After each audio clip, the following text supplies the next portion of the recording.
We're speaking to you live and direct from Mexico. Yes, I am right now in Samaya, Mexico. All right. Oh my goodness, the weather must be beautiful over there, man. Be there right now. It's not that bad. It's like a neutral. It's like a lukewarm. So it's not that hot, not that cold. What time is it out there? It's about 10 o'clock, 10:30. Okay, yeah. Oh, okay. Okay, nice. So, firstly, just if you can just introduce yourself to some of our listeners who might not know who you are, who've been living on the moon, but just so they know who we're speaking to. All right. Well, I'm J. Leon Love, currently 9-0, a middleweight prospect from Detroit, Michigan. Me. I'm here in Samaya, Mexico, training in the camp of Antonio Margarito. Yep. Just gaining so much experience here in Mexico. So. Excellent. So Jay Leon, sorry. What one of the things, or one of the titles that you've been described as, is the future of middleweight boxing. You want to tell us more about that and how you feel about that title? Yeah. Oh yeah, I'm definitely trying to be the best pound for pound middleweight champion of the world. That's my goal. That's my dream. That's mostly every boxer's dream, but it's definitely my dream. Something I take serious. Something I'm gonna accomplish. Yeah. So just being the world's best boxer, one of the world's best boxers. Brilliant, excellent. Also, so you're kind of early in your career. You've had 9 professional fights, 9 wins, 6 KOs. And I actually watched your first fight online, where you had a first round KO against your opponent. Quality fight. Nice early night. A job well done. Yeah, early shower while the water's still hot, you know. Yeah, very early shower. Right. Yeah. And then also I watched your last fight, which went to a decision. And so in terms of you started with banging someone out, and then your last fight obviously going to a decision. How do you feel your progression is going? It's great. I'm moving up in competition, so that's always good. To knock people out is great. It's a great feeling. It gives the fans they want to see. You had 80. Sorry to cut. You had 80 amateur fight, over 80 wins in your amateur fight, in your amateur careers. Yeah, I had about 100, a little over 100 amateur fights. That's a lot of fights. That's a lot of fights, isn't it? Yeah. So it's great, man. I love what I do. Boxing is my life. Outside of boxing, I'm a lot of fun. You know what I mean? I'm very silly. I got a good personality, but. Boxing is what I love. When it comes time to box, it's nothing but serious. I read somewhere, Gillian, and you can maybe correct me on this. Did you do some modelling with Kate Moss? I actually did do some modeling.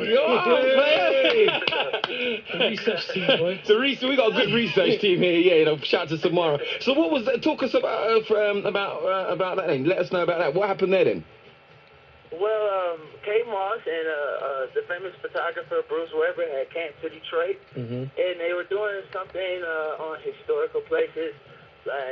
So they came down to Detroit Crunch Gym, and where I happened to be training during the time, and I didn't know who she was at all. I was just being silly in the gym, messing with people like I normally do, and they liked my attitude, they liked the way I looked, so they asked me to take some pictures with this lady. Wow. And I didn't know who she was during the time. Wow. And then you found out after? Oh yeah. Actually, I had took a couple photos with her, and people updated me on it, like, hey, you know who you taking pictures with? Kate Moss. And I'm like, Kate Moss, who is that? You know what I mean? But like the best, one of the biggest models all over the world. And I was like, wow, this is crazy. You know what I mean? So it was a good experience and a great opportunity. Okay, can I just say something? You mentioned that you were training at the world famous Crunk Gym. Were you trained by Manuel Stewart? No, I wasn't. I was actually trained by his nephew, Javen Hill. Okay. Who's another great trainer out of there. But just guided by the whole Crunk family, Emmanuel Stewart, his nephew, and the rest of the team there. Okay. Of course, have you seen the great man himself in and around the gym still, Tommy the Hitman Hearns? Oh, yeah, tons of times, you know, tons of times I've seen him, man. He's still a great guy, a very humble individual. So, you know, I learned a lot from being around him. I learned a lot from being around the guys there at the gym. So, a great family. Who are the middleweights of the past that you maybe looked at their boxing style or technique and thought, you know, you take a little bit of some of that what they got and, you know, put it into your game? Marvelous Hagley was one of my Marvelous, yeah. Marvelous Hagley was a beast. I like to, you know, to try to not really like implement his style, but you know, his attitude to the game, what he brought. You know, when Marvelous Hagley fought, it was going to be something. It was something. Yeah. To He see. put you under pressure, didn't he? He put you under pressure, didn't he, Marvin? Always put you under pressure. Definitely. I'm a right-hander, but he was a southpaw. Yeah. He was dangerous, man. And I just liked the way, you know, just his whole style, you know, the way he fought, you know, how he didn't care. You know, he didn't care who he fought, where he fought him, so it really didn't matter with him. Brilliant. Also, excuse me, you recently fought under some big undercards.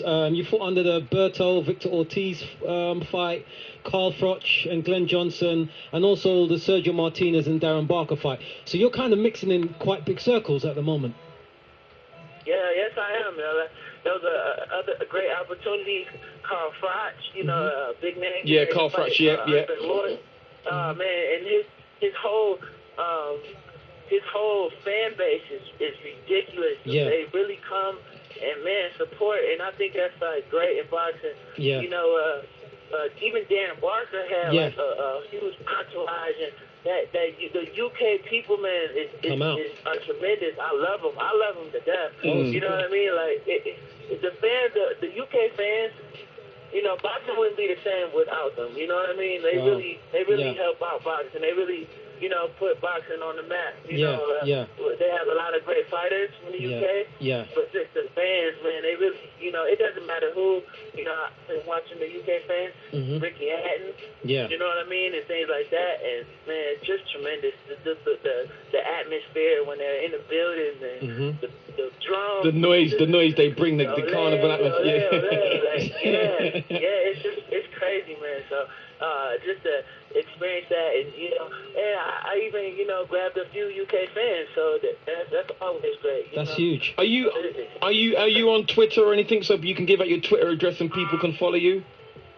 Oh yeah, definitely, man. And I always write back to any and everybody. You can follow me at 2012 at 2012JLove at twitter.com, or you can just write me on Facebook at JLeonLove, J'_Leon, last name Love, LOVE.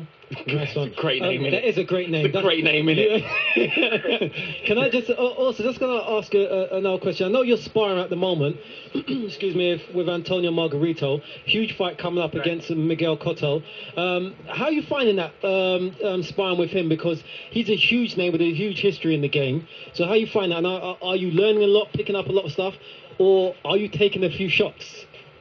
Man, you're definitely going to take some shots. You can't get away from it. You can't hide from it. You know, but I'm a sponge right now, soaking up as much experience as I can. Okay. You know, it's very good sparring. I'm not here getting my butt kicked or nothing like that. But you know, it's very good sparring, and I'm here learning from, you know, you even have Brandon Rios here, the WBA champion, lightweight champion. Watching him train, just watching these guys train, you know, you see what it takes to become a world champion, you know what I mean, and to be that world-class fighter. So that I'm just, you know, watching and learning as much as I can. Well, listen, first of all, Jaleon, if you ever come to London, make sure you come and check us out. We'd love to get you back on the show. And when you're champion, when you're world champion, will you remember us and come back and talk to us on the show again? Oh, man, most definitely. Love that, man. That's the right answer, nice one. Great answer. All the best, man, Jay Leon. Have a great weekend and keep up the good work, and we'll speak to you real soon, Jay Leon, yeah? All right, sounds nice good. One. Thank you. Thank you very much, man. Thank you. Another boxing exclusive, Jaleon Love there, middleweight champ on his way up. Big shout to Samara again. She is definitely easily the best boxing correspondent we've had on the show. Without a doubt. The one and only. She's the only one we've had on the show, that's why. No, she's amazing, she's brilliant. And don't forget, you can follow Samara on Twitter. We've got the second half kicking off, Jay.